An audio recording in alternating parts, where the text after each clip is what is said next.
Vote দিলাম সন্দ্বীপে, MP পেলাম মালদ্বীপে। আমরা সব সময় এক কথার মধ্যেই রয়েছি, আমরা পিয়ার পদ্ধতি না, ওয়েস্ট ম্যানেজমেন্ট যে পদ্ধতি, আমাদের যে গতানুগতিক যে পদ্ধতি রয়েছে, মানুষ যেটিতে অভ্যস্ত, যেই এলাকার নেতা ওই এলাকার লোকজন তাকে ভোট দিয়ে নির্বাচিত করবে, এটাই স্বাভাবিক নিয়ম। এই সময় যারা নিয়মের ব্যত্যয়ের কথা বলে তাদের মধ্যে নির্বাচন নিয়ে তাদের একটি ষড়যন্ত্র রয়েছে। নির্বাচন বিলম্বিত করার জন্য এই দেশের মানুষ তার ভোটের অধিকার চায়। 14 সালে ভোট দিতে পারে নাই, 18 সালে পারে নাই, 24 সালে পারে নাই। মানুষের ভোটের অধিকার প্রতিষ্ঠার আন্দোলন করেছি আমরা, আমাদের ভারপ্রাপ্ত চেয়ারম্যান দেশনায়ক তারেক রহমানের নেতৃত্বে। দেশনায়ক তারেক রহমান একটি কথাই বলেছে, আমরা ক্ষমতায় যাব এই কথা আমরা বলি না, আমরা মানুষের ভোটের অধিকার মানুষকে ফেরত দিতে চাই।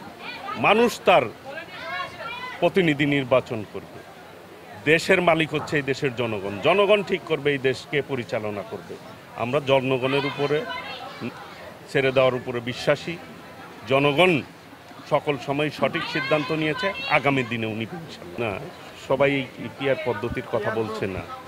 ইতিমধ্যেই কিন্তু বিভিন্ন কমেন্ট শুনতেছেন আপনারা, সোশ্যাল মিডিয়া যারা দেখছেন তারা অনেকেই শুনবেন যে লাস্ট পাকিস্তানের সাথে বাংলাদেশের একটি T20 হয়েছে, বাংলাদেশ 3 ম্যাচে জিতে সিরিজ জয়লাভ করেছে। পাকিস্তান পরবর্তী ম্যাচে বেশি রান করেছে, রানের যোগফলে দেখা গেল যে পাকিস্তান বেশি, তার মানে কি সিরিজ পাকিস্তান জয়লাভ করলো? মানুষ এও কমেন্টস করে ভোট দিলাম সন্দ্বীপে, এমপি পেলাম মালদ্বীপে।